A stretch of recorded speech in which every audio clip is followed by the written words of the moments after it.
Pumpken,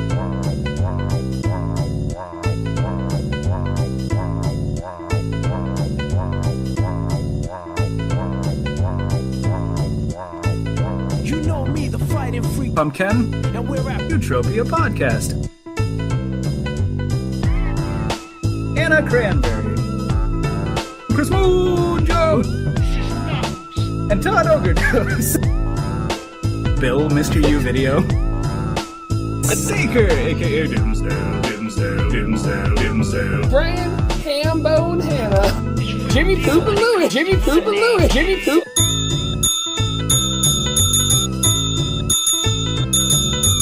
Hey, does Mario Kart exist? Because I'd like to apologize. Come step up to the plate and meet your match. It ain't no thing. That was easy. Hello and welcome to the Utropeia podcast. I'm your host. I'm a little shaky right now. I guess you could say that I'm shaken. Not stirred? No, never stirred. Only shaken. Much better than last week's intro, but you know what? That's fine. Hello, welcome. This is the Utropeia podcast. Currently, the Spooktropia podcast. Welcome to our Shocktober spooky ghost sound version of the podcast that we usually do. This week, on the podcast where we talk about tropes, we are going to be talking about the villain archetype, and we have a special guest. In addition to our other regular special guests and co-hosts. I don't know what formatting is. Some more special guests. There's a much more special guest because it's a first time. It's a wonderful time. It's Chase, aka ThinkingQuiteLoudly. Hi there. Chase is mine and Anna's good friend from college. He hosts his own Let's Plays also on the YubTubs. We'll link that. Check it out. Link it. Check it out. Like, favorite, subscribe. Dedicate your life to it. Unlike and then relike. I think that gets you more traffic. Worship him. Worship him. I do not advocate worship, but I also don't discourage it. I also accept money. And so does Chase. But that's another thing. I thought you were speaking for him. Well, I would never go that far. Someone who worships him Maybe. may go to those They could lengths. give him some alms. Oh. Alrighty. But our other guests and co-hosts, of course, Anna Cranberry. Anna. The other one bites the dust. Another one bites the delicious chocolate-flavored dust. Okay. Just milking that joke, aren't you? Just milking that joke. Well, my uncle's still alive, so not quite yet. And Chris Moonjump! Hey. Have we talked about your change in microphone? It's a moon microphone. It is. We got It's better reception. It picks up from the moon better. He's not on the dark side anymore. He went over to the other side. Up to the light side. Well, yeah, I wound up finding this laser plate they put up on the moon and just figured, I'll use that. Apparently, it's a piece of your history. I don't know. Get it out of my yard. Good to know. You kids get off my moon lawn. Get off my moon lawn. And of course, Todd Ogredose. Hey, welcome back, everyone. Welcome back. We're still here. We're still alive. Imagine For that. now. For now. That's just because we haven't faced the final boss. This is true. And only one man knows who the true final boss is, and that's Bill, MrYu video. Oh,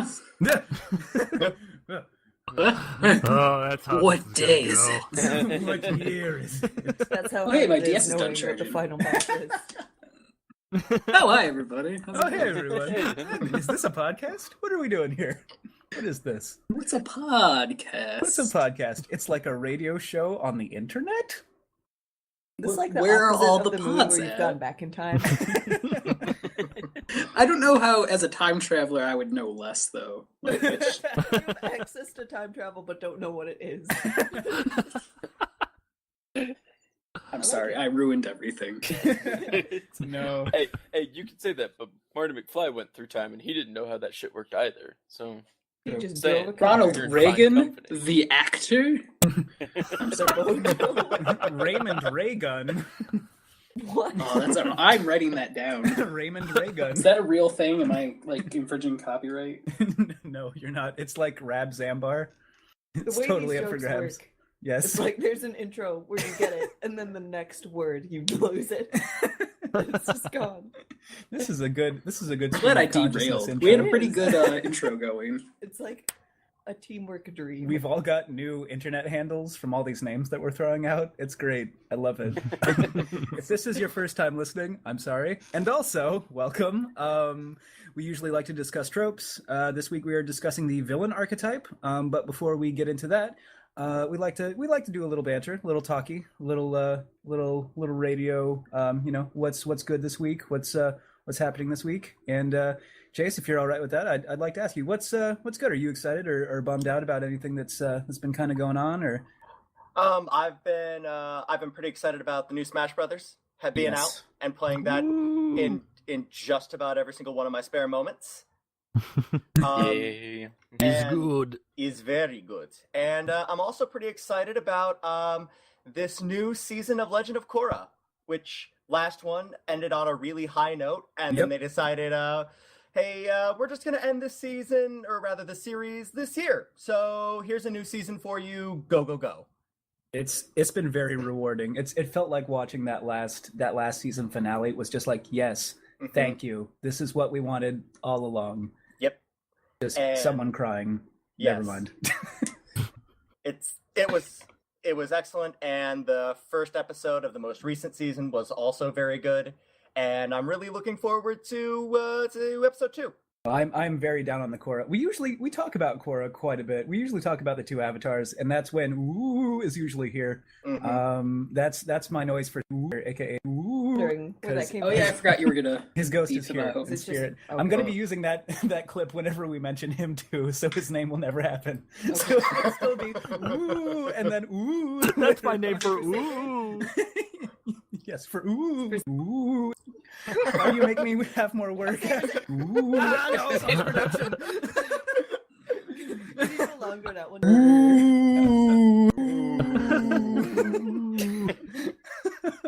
What about for Pete's sake? For soup. For pizza. For pizza. What are you excited about / bummed out about? I love pizza. Well, I'm glad pizza has a special place Pizza in you. soup is my favorite. Are you a Ninja Turtle? No, Okay. I wish I was. Man, I love being a Don't turtle. we all? Do you have a real one? Or do you want Well- me to skip over you like I usually do? I'm sure it'll be Well, a now matter I'm of time before self-aware she and- starts telling us and someone interrupts her anyway. Thank you for noticing. So Todd, how are you I do doing? what I can. Oof. So Todd. Should I actually Yeah, go? yeah, It's sure. Joanna's turn. Go for it. No, dude, it's a trap. Just Oh, okay.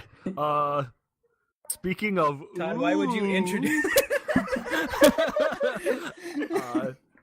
this weekend where the Cosmic Octopus team is shooting a music video for 2D6, who of course have done our fantastic theme song for the podcast. This is true. And yeah, so I'm getting together with them and shooting that this weekend, and next weekend is the Horror 48. Yep. So all kinds of hyped up for that. That DJ Stuck's a nice guy. I like him. Yeah, he's okay. That ooh, I don't he's know. okay. I don't know if that's canon yet. I don't know. Feel Might free be to just edit in the that. nick of time. Feel free to edit over my ooh with DJ Stuck. DJ's redacted. Fruit. With DJ Fruit Brute. That should be my DJ name. I'd love that. Never mind. Okay. It's literally the name of I'm the writing it cereal. down. Writing it down, putting it in my vlog.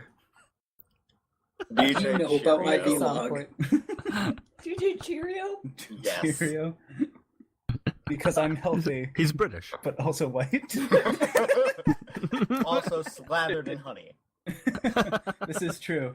Supported We should. by the American Heart Association. The best villain is probably Yellow Jack from Honey Honey Nut Cereal commercials. Because every villain is called Yellow Jack in the Honey commercials.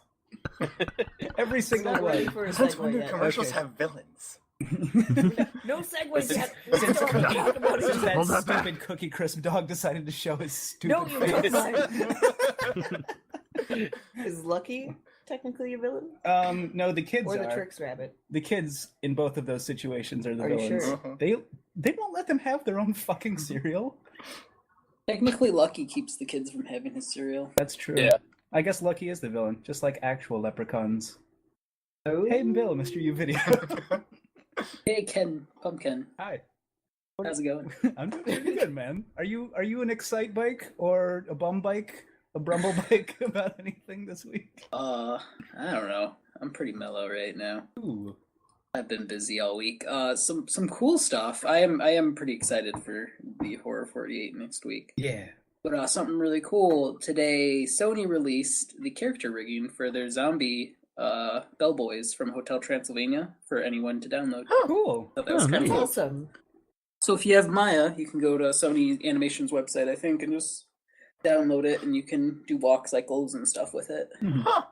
Also relevant to Halloween. So. It is. Mm-hmm. Anything can happen on Halloween. It doesn't have any of like the good textures to it. It's very like matte, but it's really cool looking. Mhm. It's not that Yo. that smooth, fluid, squashy stretch. It's not Adam Sandler. It's not Adam. Hagabadoo. I'm a vampire. Hey there, how's it going? You're gonna like my new movie? You're gonna pay a lot of money? Yeah, and it's gonna be real scary. Actually, for his next movie, you're only going to be paying, what is it, $8 a month Mm. for Netflix. Is the $8 for each of the 8 regrets that he has for 8 crazy nights? God, I no, those hope cost so. a lot more. Yeah. At least $750. That's not Oh. common blood. It needs to be said once, at least, on this podcast. I am angry at how well animated that movie is. Every time it fucking comes on TV. You watch it, but you're like, I want to mute you. No, I think why? I hate this Why did so so bad, many but it's people who animated are so talented well. artists waste all their time on this dumb movie? And then you watch Ratatouille, and you're like, yeah. I would never watch Ratatouille. Twice? More than one Watch some time. Delgo. Draw a line, man. I'm sorry to bring up the Brazilian knockoffs. These are dark times. Yes. And let's watch some Delgo. Don't go fuck yourself, Bill. You know what? I'm gonna check right now if that live stream that plays at 24 hours a day is still God, up. Bill, don't make me do this. Bill, don't make me do this. Chris, take us home. What are you excited / bummed Guess out for? what's still up? You're the villain now.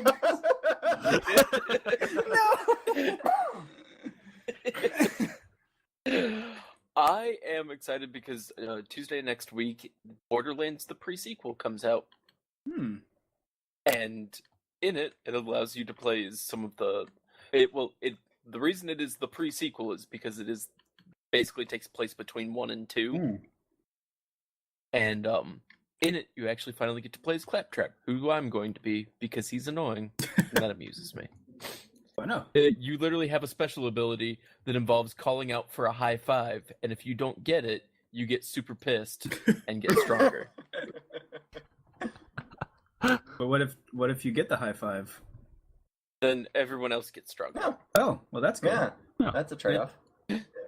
That's good. Yeah. That's called balancing, game designers. Thank you. Mm-hmm. What were they? Well, that and he also does have a special ability where he calls down a pirate hat for himself and then shoots cannons off to Tchaikovsky's 1812 Overture. Of course. What were they thinking? What were you thinking? You know what? Maybe I'll change this section to like, what did you do over the week? / what are you looking forward to? Because I've been watching a bunch of shitty horror movies because it's my favorite month. And I watched, the one good movie I watched was Horns with Daniel Radcliffe, actually. Because it has the devil, demons, the devil, Lucifer, Beelzebub, Satan. I'm a demon. So I really liked it. It starts off as like kind of a cool like mystery sort of it just feels so creepy in the beginning, and then it like moves into like, oh okay, now this is supernatural. Oh god, he's got the pitchfork. Oh god, there are snakes everywhere. Oh my god, this is amazing. Harry Potter's the devil. This is so good. It's just confirming all those thoughts parents had Yep. for black magic. You're directly right. Oh, it all makes sense So now. when your stereotypical 1950s mammy said Mammy. that boy is the devil, they were right. Yeah, they were accurate. They were very that boy the devil. Get off the internet at www.thatboythedevil.com. Mammy was my favorite character in Madoka.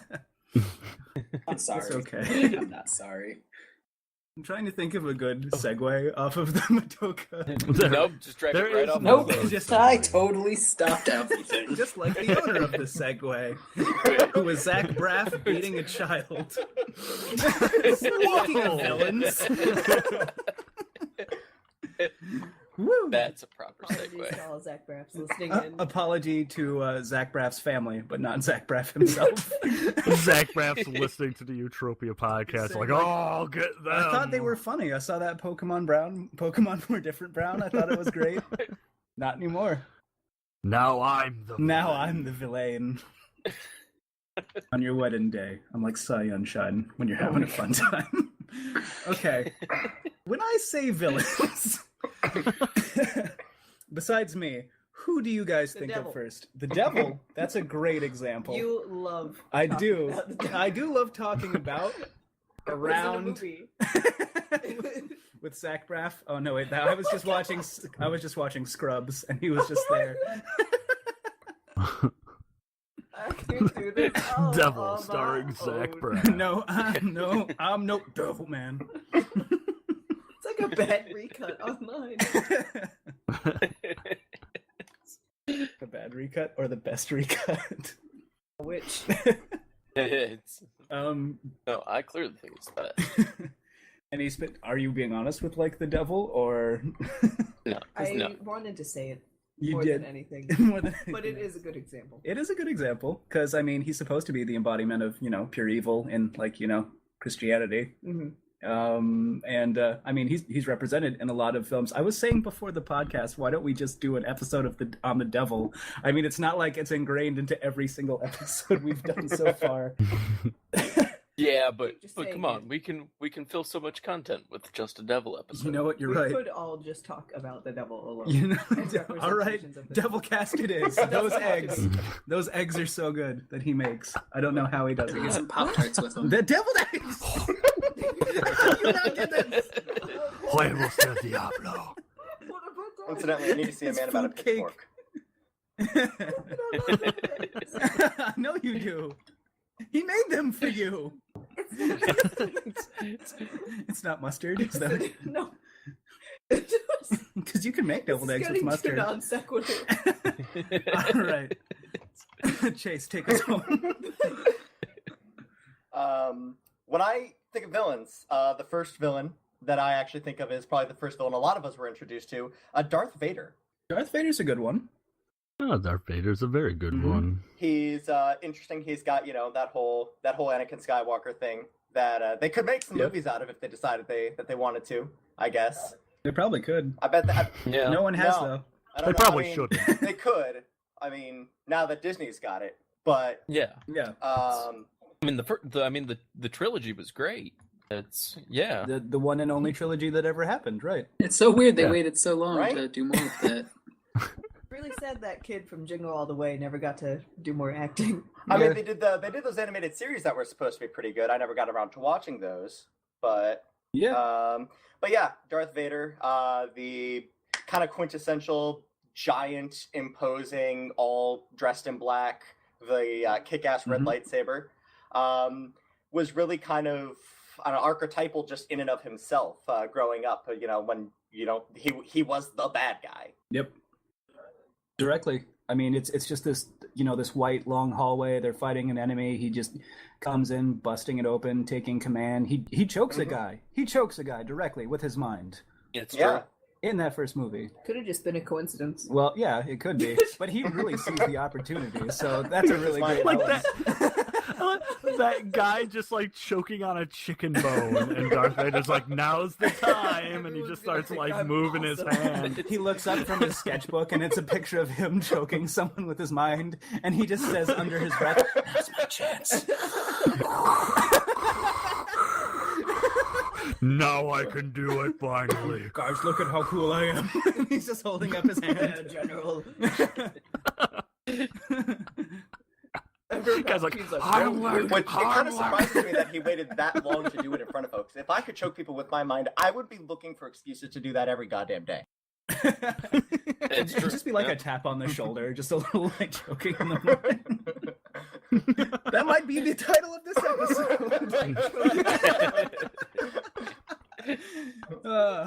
Thank you for that, Chase. Happy to oblige.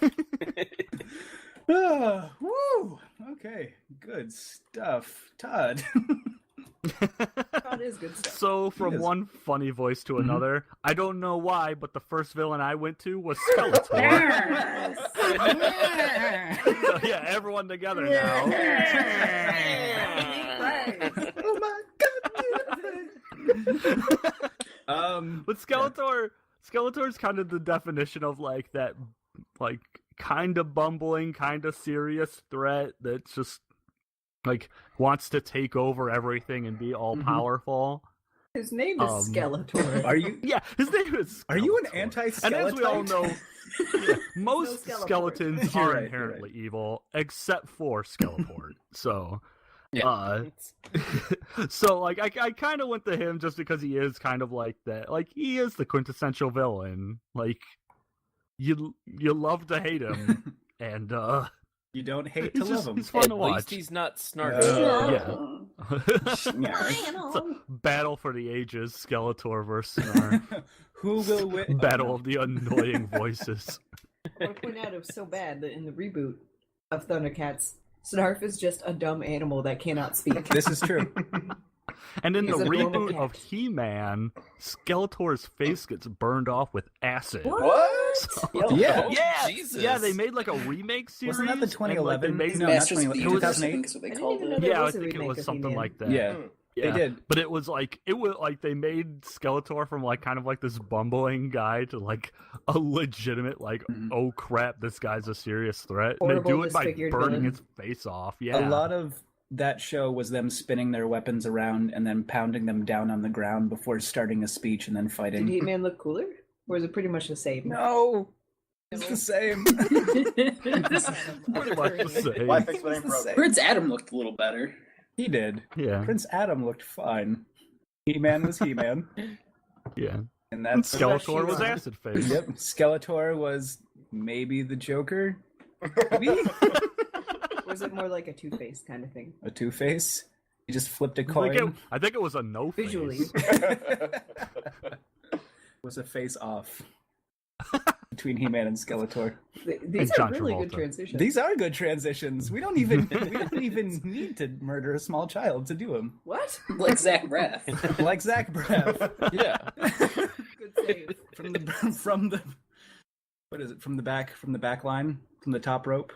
Or what? I don't know. I'm trying to think because Bill just From the because Bill turnbuckle? just made a 3-point shot and I just wanted to acknowledge Oh it my properly. god. Oh, from downtown. Yeah, from downtown. I haven't even done the bell yet. I've Crowd been. goes wild. Ooh, it's all ghosts. It's all ghost crowds.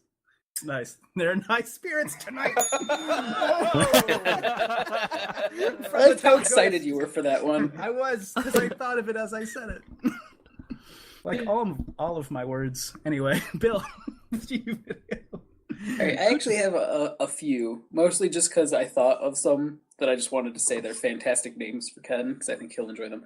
But Go the on. first thing that came to mind was Dick Dastardly. Dick Dastard. Yes. Yes. And just like his whole, like the villain that had like the twirling mustache, top hat, tying women to railroad tracks, like that super, like it's not even, it's like such an old like image of the villain archetype that like it doesn't even exist anymore, I think, but Yeah. that I was think where if my you mind Google It was like villain- your most traditional base villain. Yeah. But I also thought of some of my favorite villains, just because when you're talking about devils and stuff, is the villains from Kamen Rider. And Oh, yeah? two Oh, organizations buddy. I really want to talk about is Shocker and then Black Satan from the best Kamen Rider Stronger. There's but, a Black Satan. Yes, Black Satan is Oof. the organization for Stronger. But in I believe he goes by African American. Thank you. more politically correct. But in Shocker, the generals were Colonel Zol, Dr. Shinigami, which is God of Death, so Dr. God of Death, and then the Ambassador of Hell. I'm glad they have an ambassador. Their rep is just really in the pits. And then for Black Satan, it was Titan, General Shadow, and Dead Lion. Wow, Dead Lions are. Dead Lion was no joke. It sounds like an 80s metal band. Is Titan General a name or a title? Like Def Leppard? Titan was just a dude. He was a Okay. general, Oh. but his name was Titan, and then like he came back later as Thousand-Eyed Titan or Hundred-Eyed Titan. Okay. Oh, that's good. 1,000's way too much. A lot of highs, Titan. Titan was the best Kamen Rider villain ever, and General Shadow is the creepiest. I will link you a photo later. Excellent. Actually, I'll link it now, and we can just edit that out. Yeah, well, you can link it, and then I can put it in the description, like I tend to do sometimes on YouTube. I just realized that people that download the MP3s might not see the links that we post. Oh well, all those letter of apologies just gone right to waste. No one's seeing that except for the YouTube demographic. It's fine. There you go. And saved. Ooh, Oh. look at this guy. That's a face. It is Pretty creepy. directly on his head. Space Joker. Yeah, it is Space Joker, isn't it? It predates it by a good 30 to 40 years. Ah, maybe we should have a talk with DC. Hmm. Mr. Moonjump. Yes, Moonjump. In terms of villains, it's actually very difficult to kind of pin down. But if I had to pick one that I've kind of always really liked as a villain character, this is would what be, you think of first, Chris. Not what you like. Yeah. Well, the problem is I'm totally tainted by just finishing a book series. Oh, fair enough. So yeah. But I would totally go with Char, Char. Mobile Suit Gundam. Oh. Yep. He's a Gundam. Because yes, he is. He's actually a giant robot that fights for space racists. Yeah, because no one else will. Exactly. Yep. No, I've always liked him because he kind of defies in many ways. Char is not a villain that needs redemption. He's a villain from perspective, basically. Like, he's a person who has valid points, but is on the opposite side of who you're supposed to root for in the stories. And I've always kind of liked that, you know, that you kind of get someone who, rather than just being particularly straight evil or anything, is just, no, he's a dude. And I'd like to talk about that later on, about, you know, having a villain with, you know, reason as opposed to just like the embodiment of pure evil. But that's it. Yeah, a villain directly opposed to an and antagonist. I think we can kind of talk about that for at least the final thoughts section. Which, And then- yeah. And then the other one that I think that I would like to go back to again, but also, you know, I think is one of the best and kind of most poorly used examples modernly, is Nosferatu. Because let's be honest, real vampires don't sparkle. Let's be honest, there are no real vampires. Let's be honest, that beer is delicious. Wait. Let's be honest. I could really go for some chalk count. I love chalk count. You laugh. And chalk count. It's a calculator. Use it to draw on the sidewalk. It's just a blackboard. Okay, I in a picture cereal box? like Yes. I picture for some reason I picture him like sliding over a hood of a car like Starsky and Hutch too. Chalk count. You laugh. The chalkboard. Man. We gotta solve the mystery. He never says anything. He writes everything down that he wants to say on the chalkboard. You look at the chalkboard and it just says like blah blah on it. The entire series is just He just draws smiley faces and frowny faces on it when they look to him for reactions. what do you say, partner?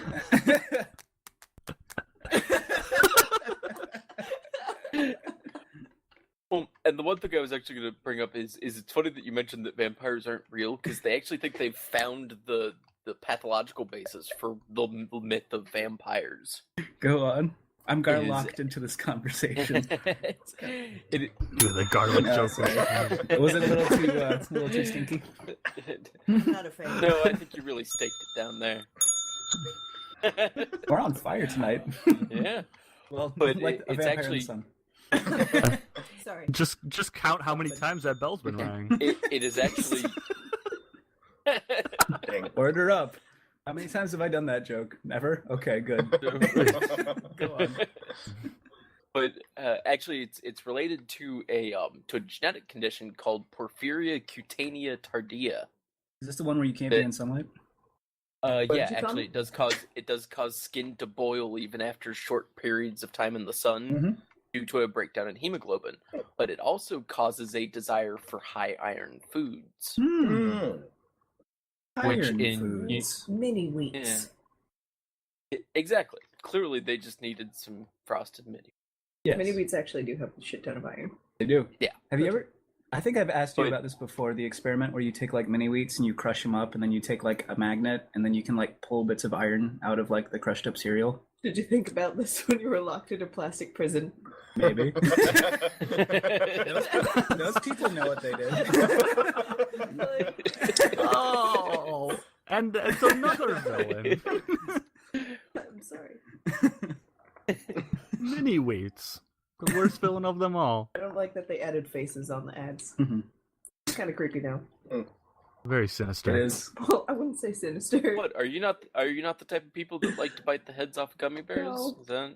Oh. No, I like Only to. if I put a different color on there. I like to Frankenstein him around. I'll admit, Frankenstein's a good What one. is this podcast? I'm trying to segue. Are we hungry? Is that? I'm trying to murder a small child into our next subject. Snacktropia. Snackktropia. You know what? Grab a snack on us. You deserve it. $4. $4 for Raisin Bran. I was gonna say like raisins. For Raisinets.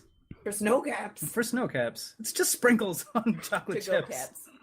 caps. I thought of Maleficent, sort of like the female Dick Dastardly, almost. More for like the aesthetic rather than like the actual content, though. Just like the Even pale. her character is pretty good as just Yeah. a villain. I have not seen that Angelina Jolie movie, Yeah, you probably won't. and I want to. probably never will. I don't like. I had thought of Maleficent as like when I was like just sitting thinking about it, and I really don't. I like she was one of the last kind of villains that was just evil to be evil. I know, like Chris was talking about, kind of the villains that have a tragic story or are like not necessarily villains, but every once in a while it's nice to just have a villain that's a villain. Yeah. And Maleficent was one of the best. Like she was just angry she didn't get invited to a birthday party. And as a result, she, topples a kingdom. And from what I hear of the Angelina Jolie movie, obviously I should see it before I make a final judgment, but they tried to do essentially like they did with Wicked. Yep. It's like, oh no, she's sympathetic and she's just, she's like this because of Everyone circumstances. else was really mean. She's not actually an asshole. Because sometimes you can just have a villain to move the plot along. And, like, while I enjoy having a villain that I sympathize with, I don't know. Sometimes it's just kind of nice to tell the story from the hero's perspective. Yeah. Well, and the other thing is from the time I spent doing psych consultations and stuff, there are some people who just flip that switch. Like they're not like a tragic childhood or anything else. It's literally like they got out of bed one morning and are like, I'm gonna be a doucher, maybe murder some people. They just woke up and said, hey, I think I'll be a sociopath today. No, see, but this is the I got weird nothing thing. better to do. I'm gonna try amorality. Yeah, that's the thing. The weird thing with some of the ones that I encountered in Max was, they were not, like, they weren't sociopaths. They did not actually pass the test.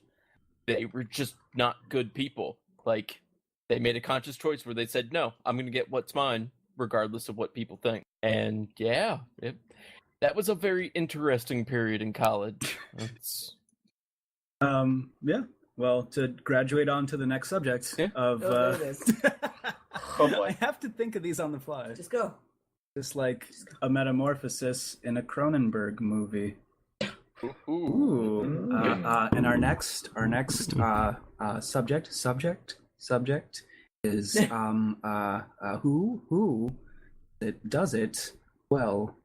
I think.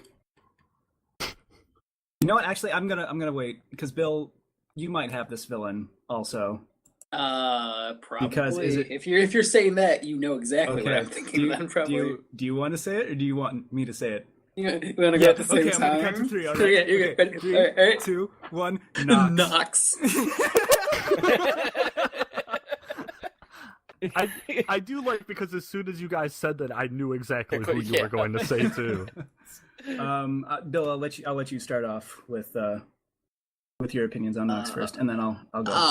Noxamilion is the main antagonist villain of season 1 Wakfu, and I guess we could technically spoil it. It's been more than 2. Well, yeah, but the dub just came out on the Netflix, American release. like with the we subs. can at least go into Like generally. we can go into his prehistory. I think that's fine.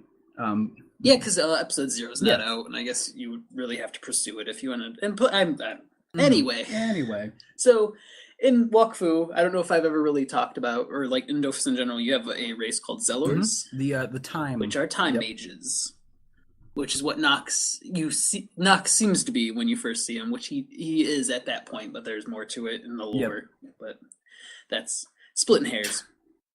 But Nox goes around in the world of Wakfu, draining Wakfu, which is the life force, out of living things to power machines, or at least that's what it looks like until later when you see his motivations. Yes.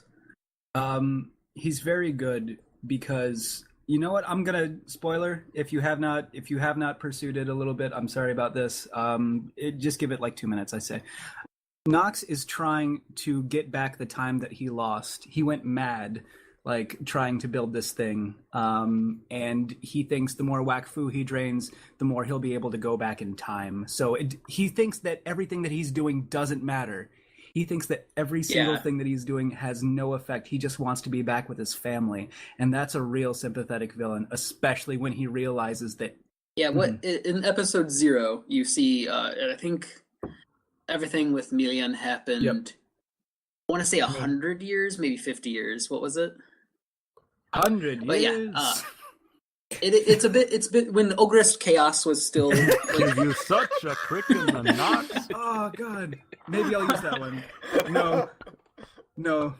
But it's still when Ogredose Chaos was kind of like flooding the world, and but Milian finds the Ella Cube, which is an old artifact from a different race. It's more complicated and more spoiler. But so he goes mad trying to just harness the energy. That's what he sees it as, is a potential energy source, an infinite energy source. And it's good. And then his wife leaves him and all that. And he just decides, and then they die from an island getting flooded over. And he just decides, I will, because he starts off, he is a Feka. I think is what they said. That's interesting. Yes. The defense class. But the raw power of the Ella Cube and his motivation to go back in time causes him to become a Zellor. He is one of 2 people that has switched class. Had 2 different classes. Yeah. By the way, I take umbrage with calling Fekas the defense class. Then you should I'm pretty read sure more I was- Harry Potter then. Is that-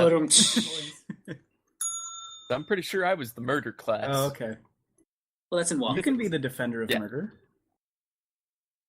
So his whole motivation is I will do whatever I want, kill as many people as I want, because I'm going to go back in Doesn't time matter. and it'll not have happened Nothing's anyway. happening right now. See this? Nothing. Doesn't matter. All these lives. Doesn't fucking matter. It's awesome. And it's really great when you're like, I think it's like episode 20, when he's having his first big fight with one of the protagonists. And the guy's like, dude, you're crazy. You can't be doing this. He's like, it doesn't even matter. Like, he's just like he just doesn't care anymore. He's like, this conversation won't have happened. You won't remember any of it. It'll be fine. Yeah, don't worry about it, bro. I got this. Just keep drinking your milk, buddy. It's all good. No, he is my favorite villain, and I'm glad we got to talk about him. Okay, Chris Moonjump. And then past that, actually, the one that you bring up that's we brought up a little bit earlier that I always really liked was Frankenstein. Frankenstein? Yeah, there's Frankenstein. And he's a sympathetic guy. And that's Grimlock. Grimlock. Yeah, because The dinosaur from Transformers. Todd. They're almost the same Should get me thing. for the voice alone. But Edit it out. Fuck me. No. I want more of an explanation about how Grimlock. That's the only Okay. reason I said it. That's why. I can make complete jumps when I joke about things too. Fair enough. Fair enough. Letter of Move along. apology. Letter of apology just for you. The letter is Q. Letter is Q. That is our letter. That's gonna be But posted yeah, back. But yeah, have any of you actually have you read the Mary Shelley's A Frankenstein? long time ago, but yeah. Yeah, it's Mhm. it's Frankenstein is a very interesting one because he in many ways is the villain and the hero of the story, and it's basically because he eventually hits a point after being hated. He just goes, "No, I'll be exactly what you want me to be," and Yeah, he's a very interesting character in the original story because he's a little deep like that. Like at first he kind of like it pretty much boils down to like a daddy complex with Frankenstein, or he's known as the creature in the original novel, or yes, he's briefly known makes as sense. Adam, I believe. So like it kind of boils down to like he has like this major case of daddy issues. And Victor kind of spurns him, and like Chris said, he's just like, fine, I'm gonna be really evil now, and I'm gonna haunt you to your dying day. Yeah, it's a very different way to kind of take a villain. Well, and especially for its time. I mean, Yeah, definitely. Yeah. Given the Are era any of you that guys it was aware written of in. the retelling that they're doing right now on YouTube, FrankensteinMD? I'm not aware of that. I am not, but I'm into I it. am not. It's a modernization of Sign me the up. Frankenstein story. Frankenstein is played by a woman, so it's Victoria Frankenstein. I get it. I haven't seen too much of it, but I have seen this group has done 2 other modernizations recently. They did the Lizzie Bennet Diaries a couple of years ago, which is a retelling of Pride and Prejudice, which I have seen all the way through and is excellent. And they also did Emma Approved, which is a modernization of Jane Austen's Emma. And I haven't seen as much of that one, but what I've seen I like. Huh. And they do, like, if you do watch it all concurrently, they do a ton of transmedia. Like, they all have blogs and stuff like that. So could you post a link, perhaps? I of that? will track one down for us right now, because I am not actively watching Frankenstein MD. It is on the list of things to watch at some point, but I have a very long YouTube backlog to begin with without adding another series. You are in no fault of that, sir. I have quite a long list of to watch as well. Yes. Yes. But okay, here it is. Yeah, I will go ahead and start pulling this up for us. I have a question. Does he go on adventures with Dr. I was Ackles? wondering that. Everyone gets one. Here we go. That's good. Ready? I just wanted to make the Dr. I know. Ackles joke, I'm sorry. I think that comes with the territory when you like even talk a little bit about Dracula, that you have to put in the Dr. Acula joke. It's okay. All right. Bueno. And I will copy that down, and this will never see the ears of listen in the hearing of the. Where are we? Is this a podcast? Okay. Maybe What's it a will. podcast? What is a podcast? Or maybe it will. Who am I? Whatever. Hello. Let's all harmonize. Todd Ogredose. Actually, I go to another Universal monster, kinda. When I think of who does it well, and it's Griffin, aka the Invisible Oh, I Man. thought you were gonna say the Wolfman. I don't know why you would which- say that, but I just thought you would. No. Yeah, why would I ever insinuate anything about a werewolf? That sounds incriminating. A And definitely He-Man. not what a werewolf. A rebooted He-Man would do. A rebooted Skeletor.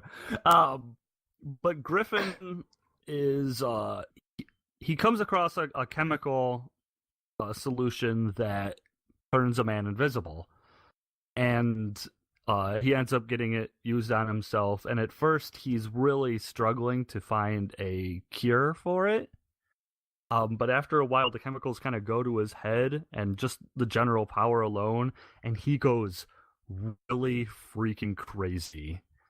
and he just starts like murdering people for the heck of it because he just wants to. And at some point, I think, if I remember correctly, he has the highest body count of all the Universal monsters. Really? Huh. Yeah, because he causes like a train derailing at some point, I think, and yeah, he turns into like a really, really horrible guy. But like the performance that's given is so over the top and hammy and good. If you haven't watched the original black and white Invisible Man, watch it, because it is a great, especially around Halloween, it is a great movie to watch. I'll put another one down on my to watch list. Have you seen the remake, The Hollow Man? With Kevin Bacon? Who hasn't? I don't know Spoiler anyone who alert hasn't. for that. It's been 2 years. It's not as good as the original. No, but it does have Kevin It does Bacon. have Kevin Bacon, which I guess makes it worth a watch. It's I don't know. 2 points more. He wasn't Yeah, yours. He was footloose, so. So yeah, if you haven't, check out The Invisible Man, the original Universal. It's really, really cool. I know.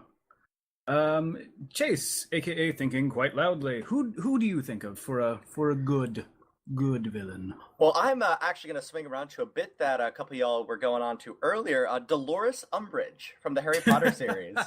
I'd fucking love to hate Dolores Umbridge. And that's kind of what makes her excellent. She falls into a lot of areas that we've already talked about. She is both a villain and an antagonist. Her loyalties are always strictly to the Ministry of Magic, no matter who is driving it.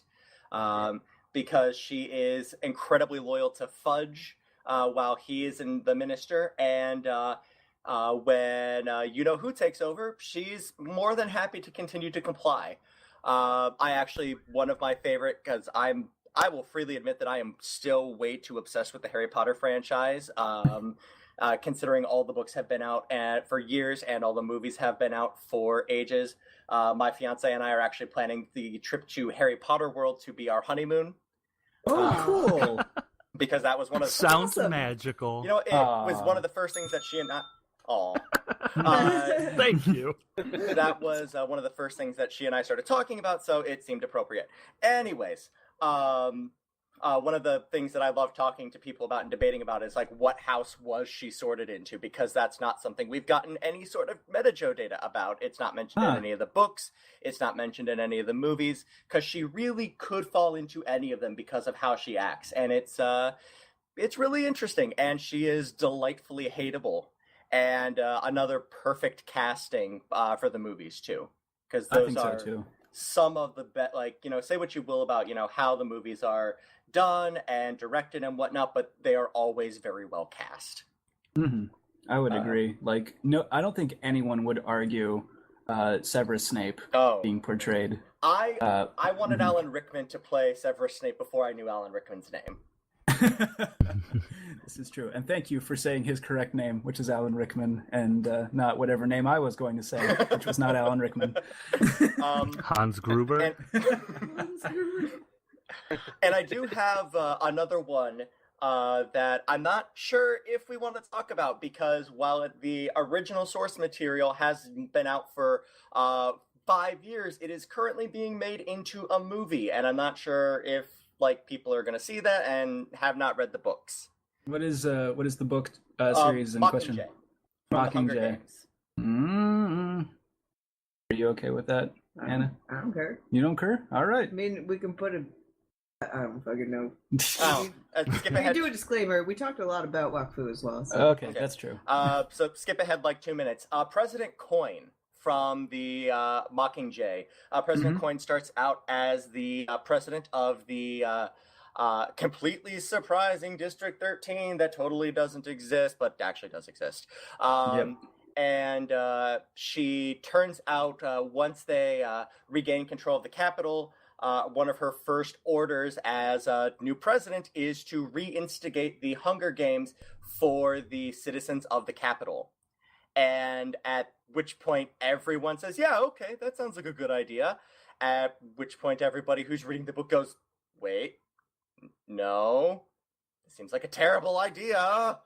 And then Katniss kind of goes all crazy and murders her in front of absolutely everybody. Yay! Murder! Murder. No scope.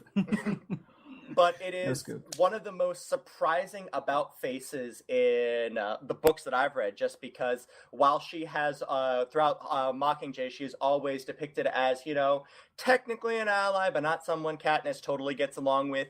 The entire time, you're also perfectly willing to believe that that's just Katniss being, a stubborn 17-year-old girl and not, actually good instinct. And turns out, totally right instinct, shouldn't trust her. All right. Wow. I look forward to seeing that when the next one comes out. Actually, I think Mockingjay is being split up into 2 movies. Yep. Isn't it? Yes, it is. Yep. All right. Thank The Hobbit for that. Or wait, no. Technically, Harry Potter is the first to so do Mockingjay and then Mockingjay Harder. Mockingjay 2 Electric Boogaloo. Mockingjay. Yeah. Yeah. Have you heard? Yeah. Yeah. That's going on the title card. Anna. Yes. This is one I wanted Chase to go first. Yes. Because I actually thought you were going to talk about this one. Dr. Horrible. Yep. Oh, Dr. Horrible. I was actually thinking about bringing him up for ones that do it different, but I'm glad you're bringing him up. Mm-hmm. Yeah, I don't know. I didn't want to go in too much because I have a couple. But as far as just, it's awesome. Dr. Horrible, watch it. Story about bad guys. Good guy who maybe becomes a bad guy. Figure it out. It's the story of a sympathetic villain. Yep. It's a really cool transition. It has catchy music. That Dark Horse. And Neil Patrick Harris. Neil Patrick Harris. Yes. Yeah. Oh my god. The The NPH. exact same time. And it's a Felicia Day sort of thing. Yeah, Is it- whatever. And a Nathan Fillion. Like, you can't go Nathan wrong. Fillion, Yeah, that's true. Just And saying. Nathan Fillion. Sunsets on Felicia Day. Woo! Okay, good. My other one's real quick. Yes. Just as what I think, for a more recent example, as an awesome driving force of just like evil or bad, the Titans from Attack on Titan. There's a lot. I don't want to say anything because a lot of people either need to watch it or haven't seen too much, but it's just amazing. Like, as something, just a terrifying force of destruction, I think it is fantastic. Yeah. I am exactly 3 episodes into that right now. Yeah, that's okay, good. Yeah, I'm not going to say anything else. And even if you do watch it, there's actually a lot we have no idea what's going on. Yeah, that's true. Fair enough. Everyone's pretty much in the dark. Remind me to link you, Anna. Have you ever heard of the PBS Idea channel on YouTube? He did an episode actually talking about whether or not the Titans you could consider evil. Is really interesting. That's why I think they're so cool. There's so much you can look into, and a lot of it is just theory. That's a show where the questions just, some of them get answered, but more get... It takes 20 episodes to answer one question, and by that point you have 1,000 more. TLDR, Chase, you're in for a ride. That's the impression I've gotten. I'm looking forward to it. Good. It's awesome. Keep watching. Yes. And waiting. And waiting. For this And world waiting. to stop hating. I'm waiting for that. Yeah. Yeah. Okay. Bueno. Okay. So we've talked a lot about villains that we like for certain reasons, villains that we think, interest us. Sometimes just that give us a good story. But what's a definition of a bad villain? Is it a villain who is bad at their job? Because there's villains who are bumbling idiots, like Skeletor, who we identify with. We like them. There's Rita Repulsa, who she's not good, but she's got an annoying voice and that boss hat. And Goldar, like, how can you be mad at Goldar? He's gold. Come on. Yeah. And he's a dar. He's a darling. Gold darling. I don't know, but what do you guys think is the definition of a bad villain? Someone who's not necessarily on the ball. I'm going to start with Todd this time, actually, if that's okay. It's hard to say what makes a bad villain. Yeah. Because, like, even if a villain is, like, really bad, they're still to a point, like, you could really like them. Like you said, like a bumbling villain or, like, a really competent villain is really, like, it can be scary.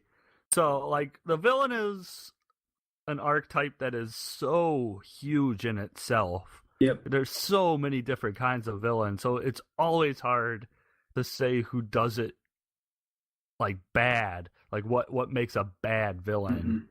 Because even we've talked about, like, heel face turns where a villain becomes a hero or vice versa. A hero, or at least close enough to one. And we've talked about, like, the redemption equals death and all that with them. I was really trying to think of, like, a bad villain, and the closest I could really think to a bad villain, I had 2 cases for villains that were bad, but are still generally kind of likable even though they're bad. And my first example is my favorite example, and it's from Maximum Overdrive. And it's the Stephen King one? Yes, and it's the Green Goblin truck. Oh, gosh. In case anyone, I'll clue in our audience, in case you've never heard of Maximum Overdrive, or the short story it's based off of called Trucks. Directed by Stephen King. It was written and directed. It was his first directing role, I believe, too. And it's the story of... it takes place in a trucker stop, and, like, a meteor goes overhead, and all the machines start coming to life, most notably the semi-trucks at the truck stop, and they all start kind of, like, circling the truck, and like, a guy gets killed by, like, a soda pop machine in it, and someone gets, like... carved up by a turkey carver. By a turkey carver. And but the main, so to speak, villain of the whole thing is this truck that has the Green Goblin from Spider-Man's face on it. It's a toy truck. Yeah, it's for a toy company. And at some point, my favorite part in the movie is when Emilio Estevez goes out and he starts reasoning with the truck, because even though they're trucks, but the humans, they're forcing the humans to gas them up so they can keep moving. And for some reason, the humans do it. And Emilio Estevez is kind of the star of the movie. And at some point, he starts talking to the truck like a drug dealer. He's like, yeah, I got the high quality shit, man. And like, I guess that's the lamest kind of villain you could have, is if you wait long enough, they will run out of gas and no longer be a posable threat. But the question winds up being, Todd, do you want to fuck with a truck? I will also note that the other best part of that film is the entire soundtrack is AC/DC, and I can think of nothing more villainous than that. This is very true. There was. So how many times does Highway to Hell get played? It's so surprising. I don't know if it actually. I can't remember if it actually gets played, because that's when you go into the film and you're like, AC/DC, okay, Highway to Hell, and I don't think it actually ever gets played. That is just for the credit sequence, maybe. Yeah, like, why have we not watched this together yet? I've petitioned for it, madam. So if you get anything out of this podcast from me, watch The Invisible Man and Maximum Overdrive. Actually, I know why we didn't watch it. We watched Rubber instead. Oh. The sentient tire that blows stuff up with its mind. That's an interesting villain. Sentient tire. And if we have time, the other example I have is Troll 2, just the entire film. Just that film is the villain in itself. That's the real bad guy. Maybe the director. Just like how the protagonist of Space Odyssey 2001 is all of mankind, the villain of Trolls 2 is the entire embodiment of Trolls 2. Entire embodiment of Troll 2. Yeah, because I was... If you ever heard about how kind of messed up that whole movie was, like the whole production there's a documentary called The Best Worst Film. Yep. And it is all about the creation of Troll 2, and watch that too, because it is amazing. Yeah, like there are some things like I'm not even sure how this actually there was made a it legitimate to completion. crazy man they had acting in that movie. Like, they let him loose from a mental ward to act in this movie. It is amazing. Yeah, because I know the kid in Troll 2 actually talks about the fact that he was afraid he was going to get murdered or something because he got left in a room by himself. It's a fantastic documentary to the whole experience that is Troll 2. Some movies you just have to like. It's not really like a story. It's just an experience that you kind of go through. Like, everyone should experience Troll 2 at least once in their life. You know what? I'm gonna say a movie that I think is an experience in itself. And this kind of goes off of what you were saying before, Todd, which is where it's like, how can you do like a bad villain? Because for some villains, bad is good for them, and if you're not good at your job, you can also be likable. But I think there's just like that sweet spot of mediocrity, like right in the middle of there, where you're not bad enough to be good, and you're not like good enough at your job to be bad. It's just kind of like that halfway point where you're not really like, you don't get it. You don't really get like a comment on. And this movie is The Ginger Dead Man. Yes, with Gary Busey. Oh man, we're hitting all my sweet spots this podcast. We're going full blown. Ginger Dead Man is a movie about, I can't fucking believe I'm going to say this, Gary Busey as a serial killer goes into a bakery and kills himself or gets shot, I don't know, but the blood gets into the dough and they bake gingerbread men with the Gary Busey blood dough the next day, and guess who comes back to life to terrorize the bakery? Did you ever hear the sequel, the name of the sequel? Ginger Dead Man 2, Ginger Dead Harder? No, it's Ginger Dead Man 2, Passion of the Crust. I am not kidding. That is the name of the sequel. I don't care if it's something you came up with. It just deserves a ding. Oh my god, that's so good. Okay, well, let's make this list go on a little further. To watch. But yeah, that movie. Sometimes a movie itself just sort of embodies it. Chase. What do you think, man? Ginger Dead Man 3, Murder Rises. I like it. I like it. Sending it to Adam Sandler to animate that one. Oh. Back from the bread. But for who does it poorly, I would have to say the Thalmor from Skyrim. Interesting. The Thalmor in Skyrim, there one of the overarching side plots is the how should I put this? The fight between the people who want a free and independent Skyrim and the Empire who is trying to, do a unification thing, trying to bring everyone into the fold. And the Thalmor are kind of a I almost want to call them shadowy, but they're not. They're right out there. They are essentially the emissaries from the High Elf Dominion. And they are there to kind of, they're in charge of the Empire now. Between Oblivion and Skyrim, they have taken over the rest of Tamriel and made it their own. And Skyrim and maybe Hammerfell, I'm not positive, are the last holdouts. And Skyrim is kind of, they're at a tipping point where it could go either way. And the Thalmor are there, and they are they're just there, and there's absolutely nothing redeemable about them. I mean, we talked earlier about, having the bad guy to be the bad guy to drive the story forward, but there's just, they don't do anything. It would have been perfectly fine with it just being, a unification versus independence. And that would have been enough. That would have been enough to make it, a worthwhile, battle between the two, the moral choices. Because you've got on one side the Empire who, it's certainly not a spoiler to say, tries to kill you within the first 5 minutes of the game starting. That's you true. Open up sitting across a wagon from the leader of the rebels, being taken to your death, and then a big old dragon comes and ruins that whole plan. And you would think that would automatically throw you in for the rebels, but the problem is that the rebels are huge racists. Yep. And so you actually have a choice, like, do I side with these douchebags or do I side with these other douchebags that, tried to kill me? So everyone's terrible. Exactly. You can just ignore it and fight dragons. Exactly, which but is I mean... what I typically do.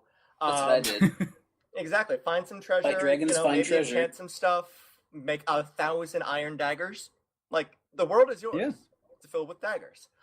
True. But the Thalmor are just there, and they're just there to be awful and irredeemable. Mm-hmm. They're racist, but they're not like unifying. They're just like third-party racist. That's all they are. See, my favorite thing in Skyrim is still to go get super drunk and do that stuff with the goat, and then Are you sure you played Skyrim? I don't. What kind of mod? Are you sure that wasn't just? Are you sure you didn't just get drunk and go to a farm?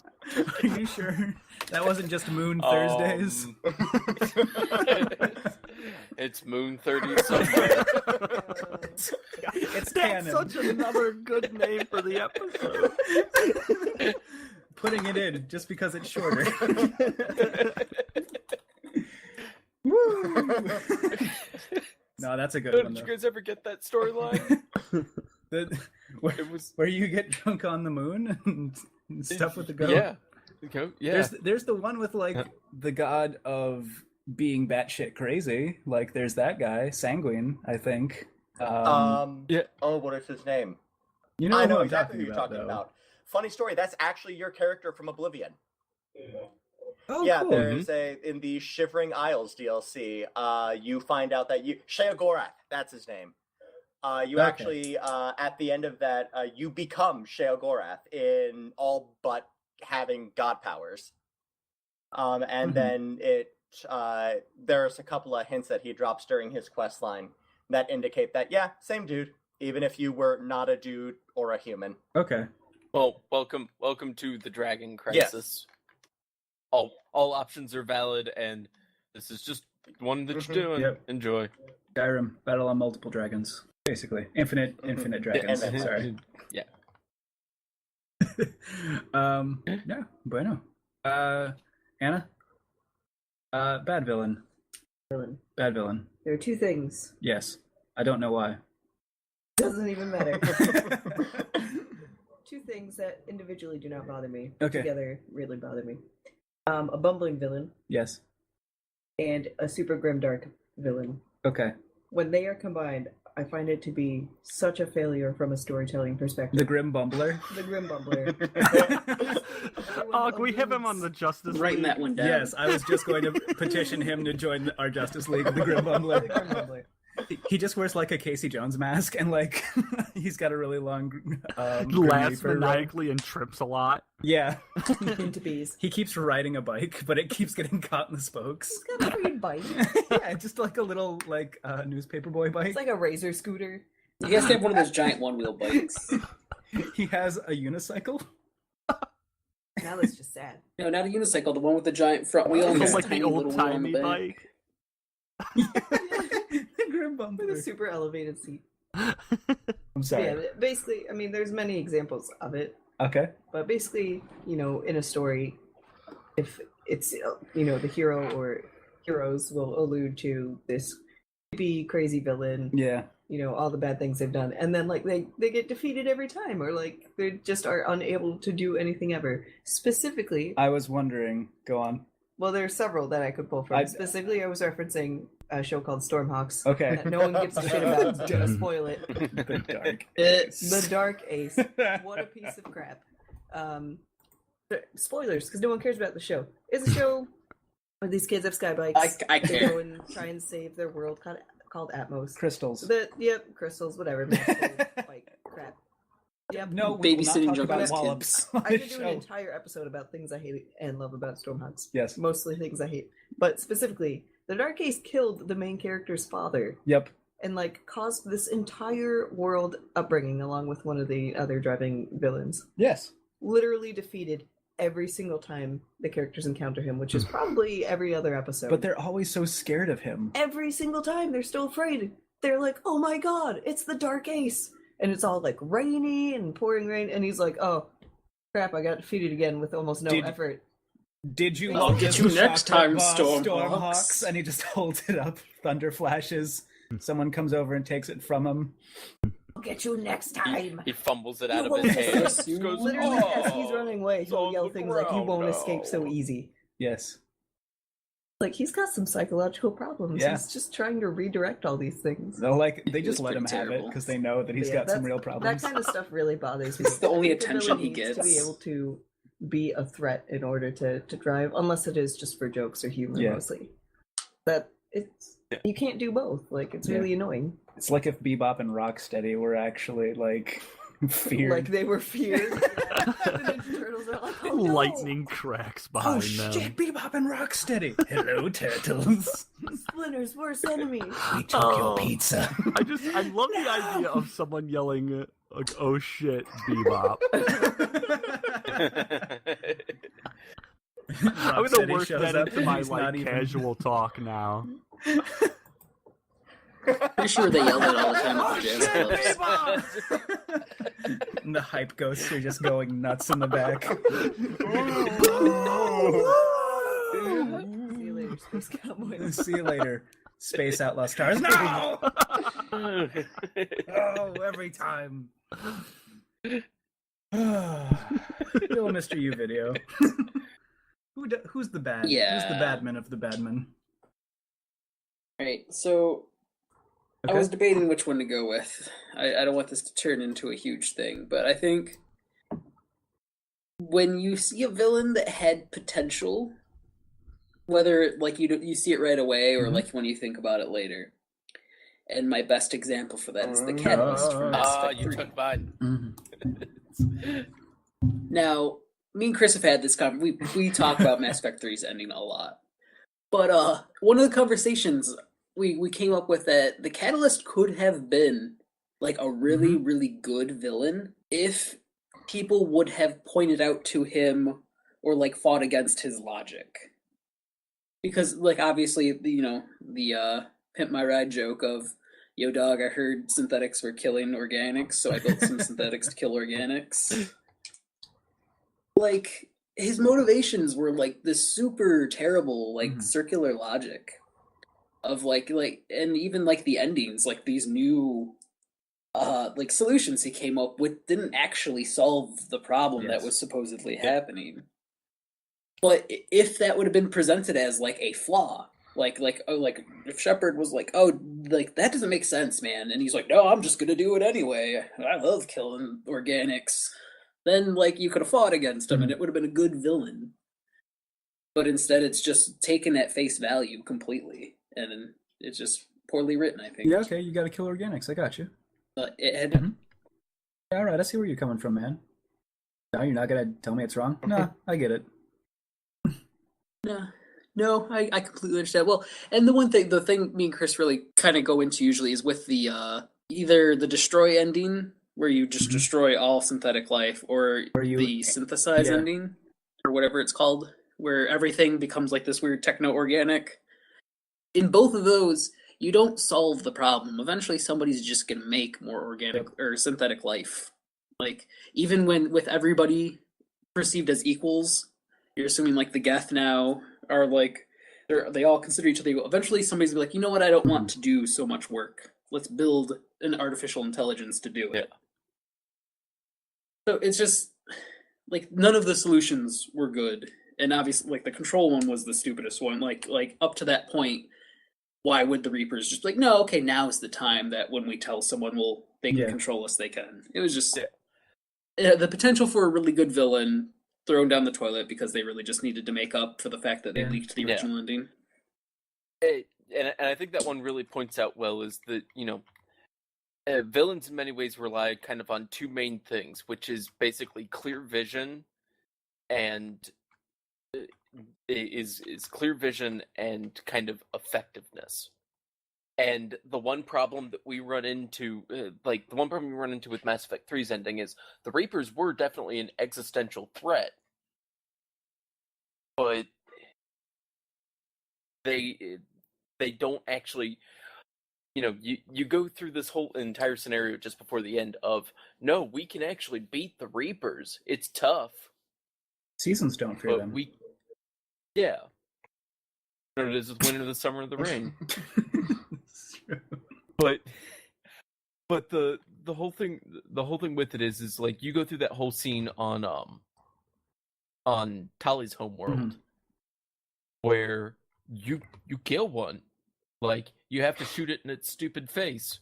Shocker. Yep. But it has to be with, planetary weapons. But, and they gear up for basically making it, it's still an intimidating presence.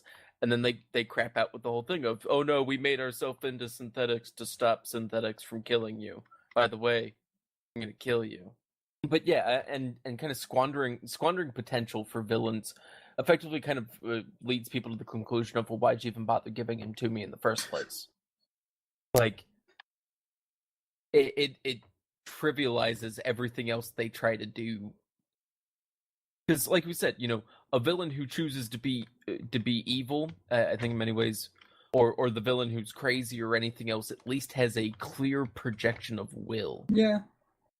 Where they have an idea of exactly what they want to do. And you may agree or disagree with their methods. I mean, you can run into, like, I thought it was really sad. Another one that kind of gives this as well is Comstock from BioShock Infinite, where there's someone who could have been a phenomenal villain. Like you could have had a really interesting interplay with everything that goes on in Colombia, and then they go, "Nah, he's just a racist." All right, and it's like, oh. Wait, no, seriously, that's it? Like, yep, just racist. Oh, and then the other people are just racist too? Oh. Well, yeah, everyone is. Yeah, right. It's just one of those. Just a little bit. Yeah, and it's just one of those like, okay, well, I now no longer care. Like, can I take a flight off of this? Yes, you can. And now you can tell us what your example is. Or wait a minute, you just did. Oh yeah, no, yeah, it's like we were right into it. Very, very fluid transition. Flawless Transition. It's like I didn't even see you beat that child into our next segment. But no, I think that's everyone. So now that we've discussed at length, villains that work. Villains that... Did I skip over you, sweetie? No. Okay, good. Okay. You were just nodding your head in agreement. I thought it was like, all right. Sure. I I concur. agree. Good job. Good show. We've talked about villains that work, and we've talked about villains that, could be maybe perceived a little bit better or have a little bit more of a intention behind them. But I've got to ask, any final thoughts? Any final examples or final villains or final statements that we'd like to go through? And I'd like to ask our special guest, Chase, thinking quite loudly. Any thoughts on the villain archetype in general, or any advice that maybe you'd want to kind of impart? Well, one thing I did kind of want to bring up is what I think is always interesting is when you are the villain, specifically, of course, in games and whatnot. I kind of wanted to just throw a quick shout out to Overlord, those games, which are frequently overlooked, but you should really, if you like Pikmin, they're definitely worth checking out, because it's essentially the kind of a Fable-ish humor, but with thrown onto a Pikmin game where you are playing a giant hulking Sauron, or Saruman rather. No, Sauron, that one. Yep. Sauron. And they are just really fun, pretty funny. They're a good time to play. But more to the point, I wanted to talk about when moral choice systems kind of go the right way. You see it a little bit in Fable 3, where, you become the king and you actually have to, make calls on whether or not to follow through with promises that may cause a detriment to the kingdom. And actually the one that I feel did it most effectively, the first Knights of the Old Republic. Yes. Because has everybody here played that? No, it's just my buddy Zan's told me quite a bit about it. Yeah, I know all about it. The dark side ending of that game is probably the most effective, evil ending of a game, because the turn in the game is finding out that this Sith Lord Revan, who supposedly died in a large battle before the start of the game, is actually you. And the Jedis, instead of killing you, just decided to wipe your memory and try and cut your connection to the Force in hopes that you would just kind of go away and die. Huh. No, it went really poorly, in fact. And and at the end of the game, you have the choice. It's like, do you decide, maybe the Jedi were right. Maybe I was kind of a douchebag back then. Maybe I should be a good guy from this time. Or you can choose, fuck those guys. So, and if you decide that, you walk out onto a balcony with a large portion of your army, screaming your name, and people talking about how you're going to take over the galaxy. And it's very effective. It's like, this is all right. I could rule the galaxy. You could chant my name a little more if you like. Please. 10 out of 10. Exactly. Good evil again. Yeah. You know what? I like that title too. So many titles. For There's so many good. They're all gonna go up. Maybe we'll do a Rocky and Bullwinkle. We'll do it again. Okay. No, I'm totally down for it. And you know what? That's a game where you feel justified in making the evil choice. And like for Fable 3, the only benefit that you get for being evil is, I guess, more money for some of it. At the end of the game, the more money that you have in the coffers, the more citizens you end up protecting. Yeah. So it is perfectly circumventable if you know when the cutoff is, because they make the cutoff like 3 months before the final battle, and if you're not expecting that, you're not gonna know. Because if you go ahead, because you can donate your own money into the coffers, and that is a decidedly good act. So if you're thinking, oh, okay, I'll just, do all of the good things and lose all of the money from the coffers, but I'll go out into the kingdom and I'll play Loot Hero for an hour and a half and earn all the money back, and it'll be fine. Yep. And then it jumps ahead 3 months, and apparently you have done absolutely nothing in that time to ready your kingdom. And a lot of people dying because you were good. So this is true. Yeah, and I do like kind of being able to almost make it something where you kind of run it through different moral frameworks. It's very easy to make a villain who makes morally wrong choices from kind of a like modern sensibility. But what if they are just a strict utilitarian? Where they do what they have to, and know it's not good, and they don't really expect anyone to agree with them, but they do it. And that's what your brother was doing before you in that game series. Yeah, that game had a lot of problems, but the storyline and the moral choices were not one of them. Mm-hmm. Yeah. I wanted more options. Peter Molyneux is a good thinker. He's just not the best game designer. Mm-hmm. I think he's got a lot of great ideas. He just doesn't know how to execute them. What else has he done other than Black and White, Fable 3? Populous? I think he did the first Dungeon Keeper game. Yeah. Yeah, the guy, he's very good at the talking, not so good at the doing. Yes. Just like the options in Fable 3. Yeah. Well, and it does bring up kind of the point that I was wanted to make on it is your villain should be every bit the ability to be a protagonist as your protagonist. If that's the way that you want to gear your story, I would argue that I sway for that more too. I mean, that's my flavor, but I mean, we've talked. And if you deal with kind of your cosmic horror, your Cthulhu and things like that, it at least needs to match or exceed your main character.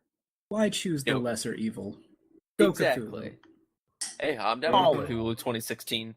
Or my backup candidate, Sweet Meteor of Death. 24/7 doesn't matter. I'm all for that. Doc Cthulhu. Salthoth or bust.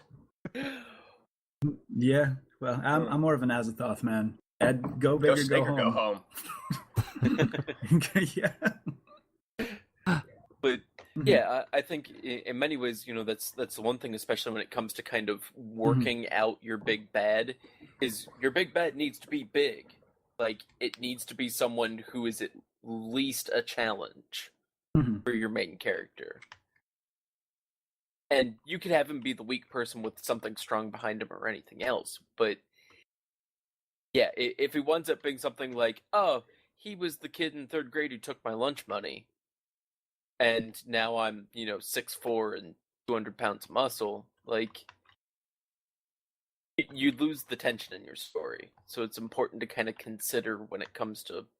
But wouldn't it be interesting if you as the protagonist for being that 200-pound guy became the villain and just beat up some dude working at a dry cleaner?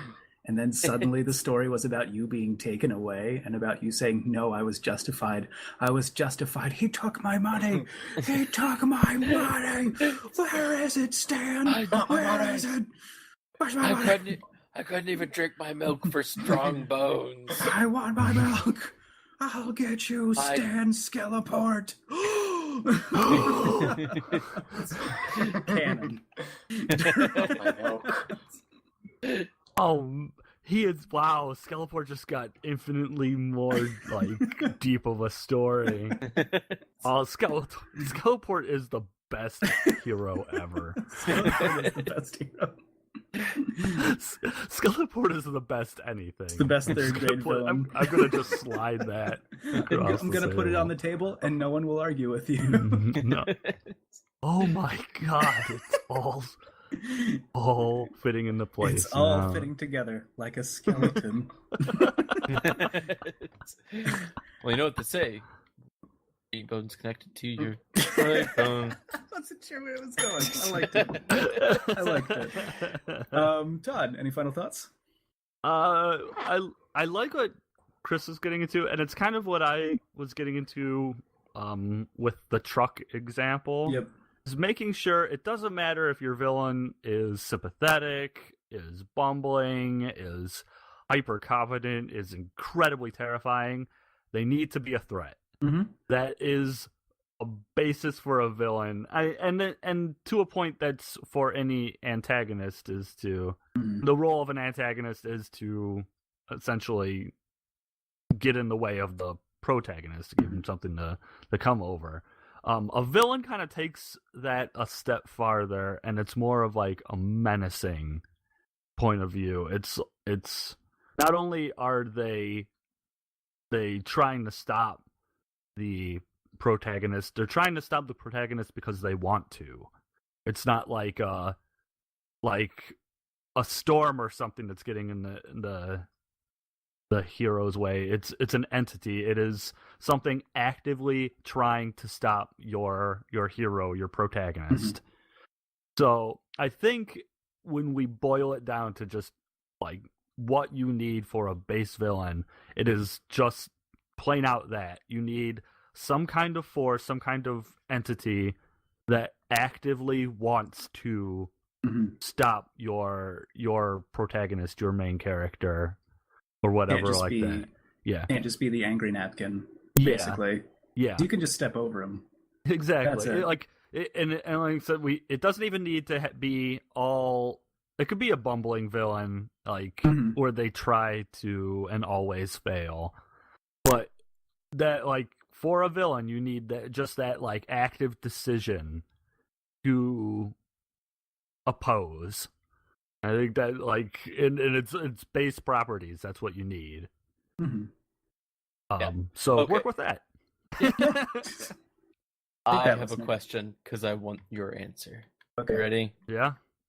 Would you, for $10 million, would you accept $10 million, but in return, there was a snail that followed you for the rest of your life, and if it touched you, it killed you?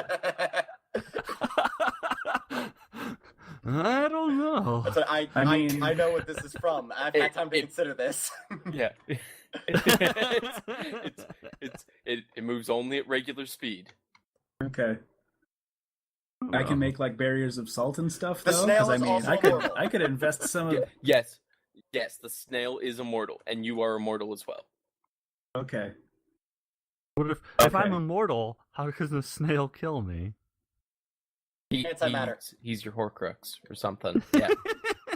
Can I wait? So if I'm in a plane, the snail's still on the ground. Yeah. 1 think, plus yeah. 1 plus Yes, 2 but- plus 1. But the snail will always be coming after you. What if he rides up the refueling plane to get to your plane? My God. The snail is this smart? Yes, the snail is completely and fully capable You of have a being able to Skyrim get quest to you. arrow over your head He's all fully times. dedicated. Yes. I see. This is problematic. Okay. I'm gonna vote no. I'm gonna vote no on this. Yeah, Actually. that snail's eventually going to get me. I'm a lazy man. Look, I just know if I'm poor, I'll already have a lot of problems. If I'm rich, I'll have more different problems, but something trying to kill me at all times. I don't know. You know what? Actually, that immortality sounds kind of rad. You know what? Tentative no. Tentative no. I'm going to say EscargNo. Oh, that's such a good. Oh God, 4 titles.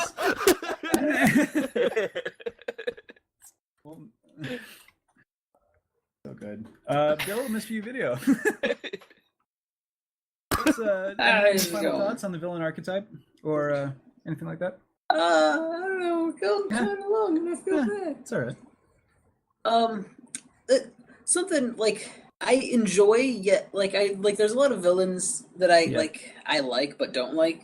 It's like this weird balance I have, but where their motivations aren't necessarily sympathetic, but they're interesting, especially when it's kind of like a disillusionment. Like they became evil because of this reason kind of thing, and it's like it doesn't make them like good by any means, or like I don't know, I just find it interesting, like especially when it's something really petty. And like the example I have for that is in Crossbone Gundam. It was Doug Yates, I think was his name, the leader of the Jupiter Empire. You find out that he essentially wages the war against Earth because his wife died and he didn't feel bad about it. Yeah. And he blamed Stupid Earth for Earth. it. He's the fact, because Jupiter gets to this point. Like if you don't know anything about UC Gundam, eventually we kind of start moving further and further out in space, and Jupiter is one of the main areas that people started colonizing, like around in Lagrange points and stuff like that out there. And they blame all their problems on Earth. Like essentially, like why is Earth making us stay out here? And they're eventually like, wait a minute, Earth's not making us stay out here. Let's go back to Earth. But when they get there, they still hate Earth for keeping them out there for some reason. But yeah, it was essentially because their leader just hates Earth. But Jupiter racist. yeah, that, and then the villain for season 2 of Wakfu, which I won't spoil that. But his motivations, like they make me feel super shitty at the end. Like it makes me want to feel bad for him, but I can't because he's just a huge dick. He was like a lot of people will say that he is like a sympathetic villain as well, and I just don't. I don't know. I don't get that connection as much either. Well, and I think it's because they approached the line of being sympathetic, but you realize that their He was motivations like were selfish. kind of a monster of a character, really. Yeah, and another example I had for that was I think I would have to rewatch it to see if he really talks about his motivation. But the main Ijin from Read or Die, the OVA, is Ikkyu, I think that's how you pronounce his name. Mm-hmm. It's, Ikkyu Sojin. He was a poet, but he's like a philosopher poet, like an old Japanese philosopher poet, and he essentially just came to the conclusion that people aren't worth saving. And I like just like these weird selfish motivations. It's kind of because it's evil for being the sake of evil, almost like they have It's a just motivation. not fully They're not realized just or dicks, fully but relatable. but it's like you think like I wish they would have thought it out more. They might not have been a terrible They just person. made a list of pros and cons. Like talk to somebody. I don't know. Yeah, well, it's kind of interesting because it's funny that you mentioned that because that's actually one of the common things in terms of biblical or religious teaching is that most of the time most evil things are kind of for very stupid reasons in general. Like very rarely do people commit evil for good reasons. Mm-hmm. Rarely, Yeah, as kind of oxymoronic as that sounds. But the road to hell is paved in good intentions, though. Yes. At the same time. Yeah. It's easy to go to hell. I think we've talked about this before. Yeah. Yes. Yeah, I believe there's a highway there too. I think there is. I think it plays at the end of Overdrive. I'm pretty sure it doesn't. Maybe. Watch it and find out, audience. And then I'm the villain. You be the judge. Leave us a comment if you watched Like, Maximum comment, Overdrive. subscribe. Not even if you have an answer. Just if you watched Maximum Just Overdrive. if you watch please it, leave just us a say, comment. just say did it. That's it. That's all I want. No one will, but it's fine. Anna is asleep. But if the she woke up, truest villain of them all, sleep. Sleep. Horrible, horrible sleep. This is true. That'll be another podcast for another time. Dream villains? Dream villains. Ooh, I'm down for that. We haven't even talked about Freddy. You know what? Never mind. It's cool. Freddy Krueger, he was a Fazbear. villain. Yeah, Freddy Voorhees, brother of Jason. Drop Dead Fred. Drop Dead. And any final thoughts about the villain archetype? Such a general topic. It is. Such a good one. Such variety. Wow.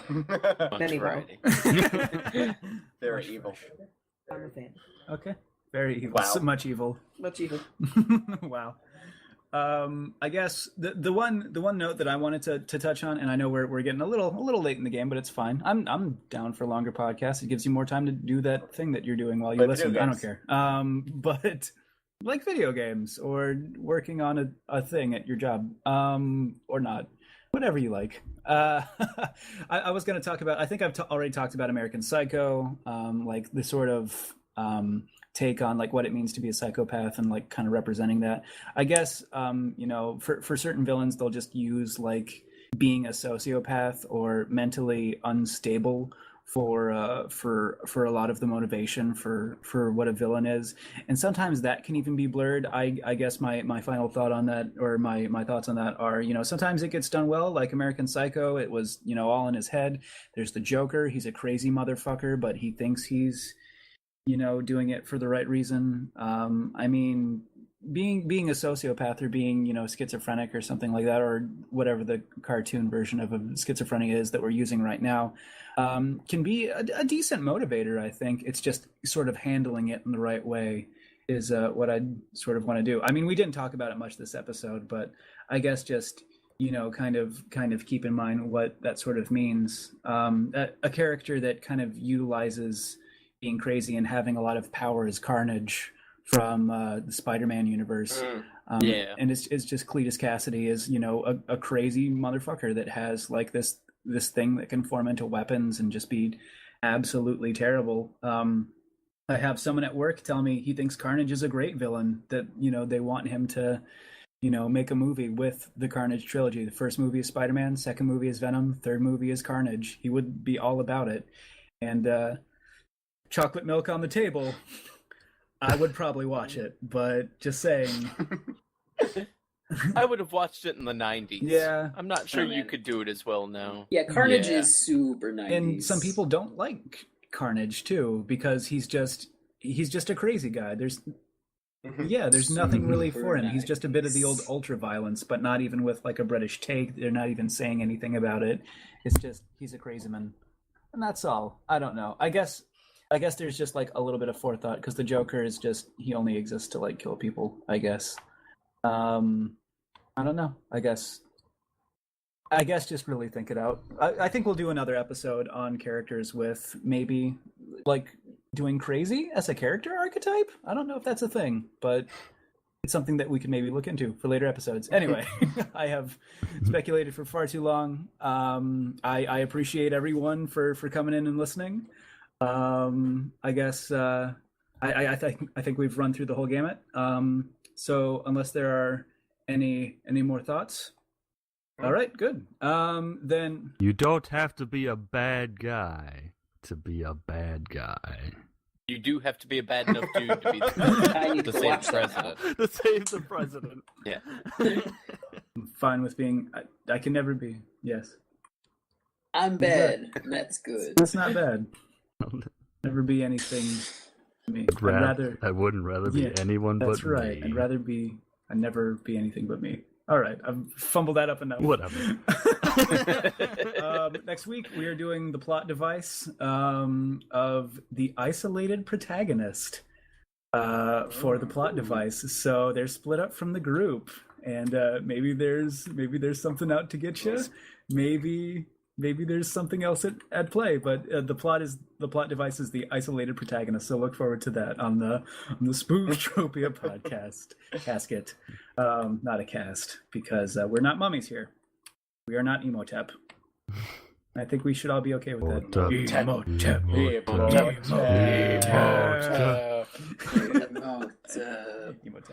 And wrapping this up, I'm gonna speak for Anna because she is out, as is Canon for every podcast, and to Mariah carry us on to the next. I am your host, Pumpken, Ken, and also thank you very much for joining us, Chase, aka Thinking Quite Loudly. Happy to be here. And happy to have you. And of course, Todd Ogredose. Yep, see y'all later. Chris Moonjump. I apologize about that. Can we get an apology letter to that code? It's all right. You write one up. And Bill, MrYu video. See you later. See you later. And until we talk geek next week, goodbye. Goodbye.